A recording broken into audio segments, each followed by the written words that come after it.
Yo, it's Guido coming at you with the Tactics Talk, guys. Welcome back. Thanks for tuning in. I hope this is a CC collab. It might just be me, but we'll have to see what happens. I did throw it out there. I think For Free is working something up. There may be others. So when I get those, they'll be linked down in the description. But in any event, even if it's not, we're going to give Jayhawk some help here. Jayhawk 226 from Clan GFLC. He's in his T-3045 AM Tier 6 Russian medium tank.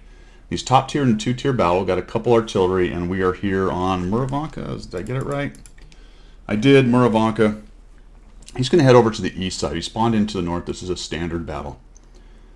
Great tier 6 premium medium. Probably one of the best in the game, if not the best premium tier 6 medium. So we're going to give Jayhawk some help. He doesn't have a great game here as far as winning goes, but he does all right in the damage department. Sent me a note here. Sent me about 4 or 5 different replays. And I liked this one because he does well in it, damage-wise. But we're going to talk positioning. We're going to talk why I was not jazzed about the positioning. We're going to talk about the mid-game, where he gets a little bit of damage in there and potentially has a chance to get things rolling for his team.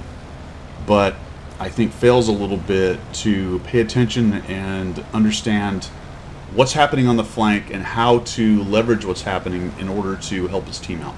So that's kind of a lot, but we'll get to all that. So the first thing he does is he's going to move into this spot here, and I see a lot of people use this spot. A lot of bushes. They like to hang out here. They want to shoot while being invisible. They don't want to sell out and get up here in this area, which can be dangerous. But this is something I talk about a lot. Your top tier in one of the better tanks in the game. In this match, very definitely one of the best tanks in this match. 3 artillery, so you're not going to meet them. That leaves 12 tanks.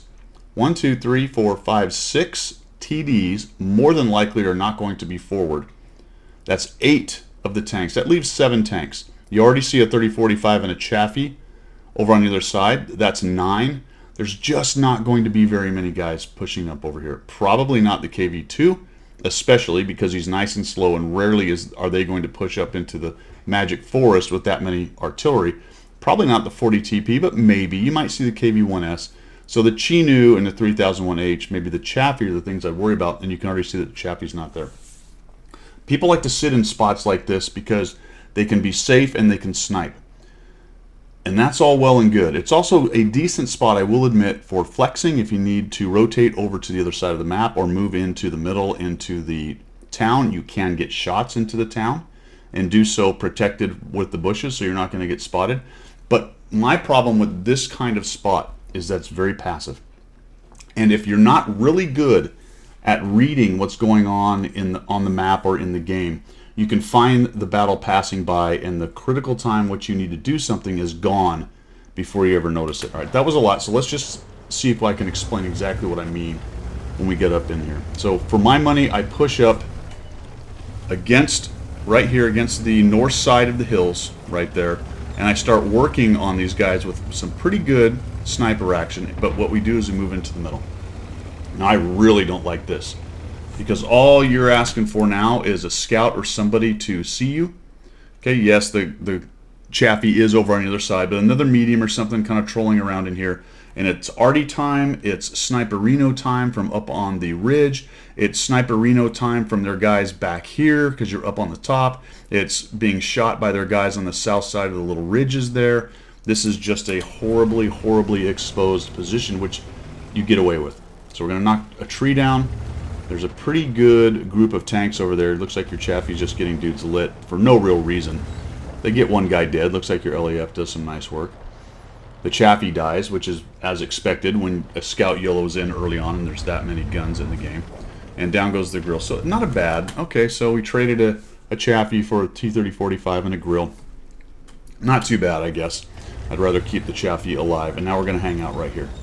So note that your team is really passive. Try to avoid knocking all these trees down unless what you're trying to do is build your sniper nest in here.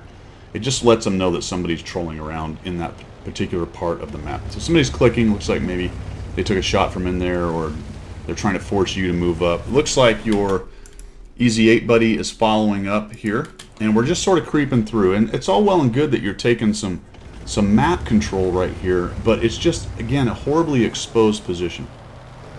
And frankly, it's bizarre that you've got away with it this long. There's been nobody showing up on their side, which makes me think that either they're hanging back a bit or there's just not many over here. Now it looks like there's 100 tanks in here. The number of it looks like you're doing this on purpose. Maybe you're behind on the 60,000 trees knocked down reward, so you definitely added to that. And then we're going to push out into this open area, and I just thought this was horribly overexposed and dangerous. Yes, it looks like maybe there's nobody here right now, but this is up in the open flat, and all their snipers back here will shred you quickly if you end up getting spotted, and there happens to be some back there. Alright, so finally we get a light. Finally we get a light. There's a Chinu over there. You've got 3 guys who have moved up.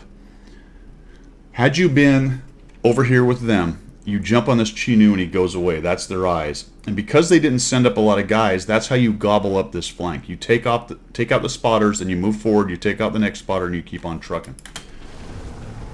So we're going to go ahead and push up into here. We're going to knock trees down, sort of ignoring that there's a whole red guy there.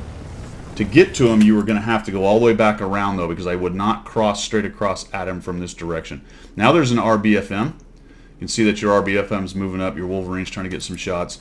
And we're sort of hanging out here. We'll take a little cursory look at this guy. Now this is map knowledge. He is down below, all right, which is why this position is bad to take those guys on. There's ground in front of you. You're never going to get a light on them, all right? So they're down there, which is why you come at it from all the way over on the east side to gobble up these guys with a pretty good pretty good turret on this tank.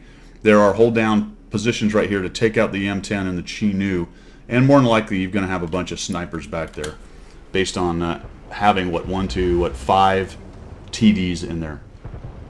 So we just sort of hang out. Our guys are getting hit, and the KV-2 shows up. Remember my big speech about what the KV-2 might do and what he might not do? All right, there you go. He didn't go over to that side. That's just one of those things that you're going to have to react to. And what we do is we just sort of watch it happen. Now, my team, your team, is up 6-4. There's still 2 over on the west side. You've got 2 alive, or is it 3 right now? It looks like 2 alive over here. So that's 4, 5 counting the artillery. So there's still some guys unaccounted for, right? Probably TDs hanging out in the back. Down goes your T1. We're going to sit here, and the KV-2 moves in to support the Chinu. They took out one of your guys, and we do nothing. All right. So really, at this point, this is the mid game I was talking about. There is zero reason to push into what are probably a bunch of TDs. You've already got a T-67 lit over here. We need to react back this way, okay? Rotate, flex, metaflex, whatever you want to call it, back towards the RBFM and try to take these dudes on. And you might be thinking, well, I don't want to get one shot by the KV-2, but the problem is you just put the KV-2 behind you. And this is a terrible, terrible, terrible idea. Do not position yourself to let the red guys put you in a sandwich out in what's basically the open. You found one bush. But we are 0 damage. The game is 6-5. We've done absolutely nothing. All right, and then we position and put ourselves in between a KV-2, a Chinu, and a 3001H. Sorry, I didn't show what you were doing with this. So we're kind of waiting. More than likely, if we shoot, we're going to get lit. We're only halfway in this bush, so it's going to be easy for them to see us. KV-2 has moved around behind us. All right, so mini-map awareness. Holy cow. This is going from bad to worse. You and the Easy 8 just hanging out in here, shooting nothing, and now we've got 3 dudes behind us, and we are completely enamored of this 3001H, and we get our first damage at 180. RBFM is behind us. Now that's cross-check of the mini-map. As soon as you saw that, you should have swung it around and seen what was going on. There he is. Oh, we just take a hit from the 3001. Now we're in the sandwich. We see the RBFM, and now we're pushing into 4 guys, and we got one behind us. So we push up here, find the RBFM, put a shot on him. Wolverine's looking for a shot on us. He gets it. Down goes the RBFM. That'll work out. The HMC helped you out. All right, so now, fighting multiple enemies. First of all, don't put yourself in between enemies, all right? You needed to be over here fighting this area. You probably could have won that, actually, with the allies that you had in this tank. Now that we get to this point where we've got them behind us and in front of us, you've got to pick a direction. You need to isolate the threat. For me, I turn around and I head back around this corner. All right, and hope, well, the Easy 8's buggered off and left you, so you're really in trouble. So at this point, it's probably discretion is a better part of valor. Turn around and head back into the town. Try to get back to your guns right now. Well, we're going to just kind of hang out here. And I guess we just forget the 3001's there, or maybe we're just hoping we can get some damage before we get killed. So that's definitely going to get us lit. Way too long in sniper. It's very interesting that the KV-2 is not charged hard and just come around the corner and taking you out. Fix your gun. Alright, so that's another thing when you're fighting multiples or in the heat of battle. You got to recognize cross-check here is down and left. Okay, towards the bottom left part of your screen, you're looking to make sure that things like guns are fixed if they can be. Get a bounce to the 3001. Now you really need to dab that 4. Sorry, 5 in your case. You really need to dab that 5 so we can get both the ammo rack and the gun fixed. It's just taking forever.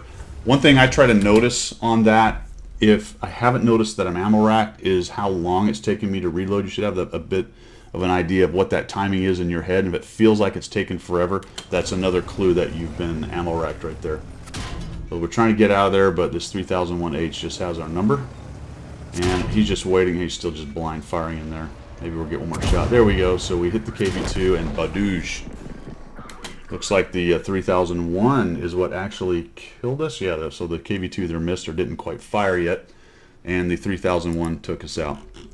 So this one's pretty easy. I think your initial positioning was poor. I don't like that spot. If you do have that spot and it's useful because you're getting lights and getting shots, that's fine. The question on those kind of more passive sit-back spots is, when do I need to move up or when do I need to fall back? I think the exact wrong answer was to move forward through all those trees, because as soon as you get lit, you're going to get shredded. You know, the KV-2 is camping back there, so I think had you been lit earlier, you might have even taken a Sniperino KV-2 shot to the face, but you had the 3001 back there, maybe even another TD or two, although they appear to have all been back in the southwest corner of the map right there. Once you did move forward, though, and you started to see them push your guys, you needed to fold back over on there and try to help them. And if you got to the point where you just waited too long, you need to bail out of there and head towards the town, rejoin with your KV-2 and your Easy 8, who just wandered away from you for no apparent reason right there. Although he may have seen what was happening and did what I said. He headed for the buildings over there to try to survive this. So ends up being a loss right there. Think about just getting your tank up to the critical area and fighting there. And you may soak up some losses. You're going to take some lumps doing that. But see what you can do with actually getting into a forward spot and fighting the battle as opposed to sitting in bushes in the back. It's really hard. I find it hard to drag people forward to do that who do a lot of sitting back. And I'd be honest, I don't remember if you do or not. This may have just been a one-off, or you wanted to try that spot, all that good kind of stuff. But we need to look at this, and when you're trying to do a replay analysis, you want to take a look at it from the 100% solution standpoint. What could I have done to have made this much, much better, or to make this a win, essentially, or the perfect game, if you will, right there. And for me, in this particular setup, it was get forward and start shooting. Yes, there's 3 already. Yes, there was a lot of TDs. But if you do pick that more passive, sit back, kind of hang out in a bush spot, you need to react a little bit faster and be very, very careful about pushing past red guys and letting them get both behind and in front of you. I hope that helped, man. These were kind of big, large muscle movement ideas on this one as far as fine-tuning, or as opposed to fine-tuning some of the fighting right there. You ended up with 1,100 damage, maybe even been a little bit more, 261 assists. But as you can see while we were talking, the game was halfway gone before you even really took a shot. And that is not what you want in this game. You want to get your gun in the game as early as possible while maintaining your presence, all right? You want to maintain your hit points. You want to trade wisely. But I think in this case, going forward and starting to get some shots in there early by just kind of hanging out in these bushes and then getting yourself surrounded would have been a much better idea. Because let's take those 1,000 points and do them 2 minutes earlier or 3 minutes earlier. We blunt that attack, or we win over on the east side, and now we still have a couple tanks alive, and take another 2 off of their rolls and add 2 to yours, and things are looking pretty good. All right, man, I hope that helped. That's all I've got. We'll see how many of the CCs come out and give you some advice in there as well. Thanks for tuning in to everybody else, and we will see you.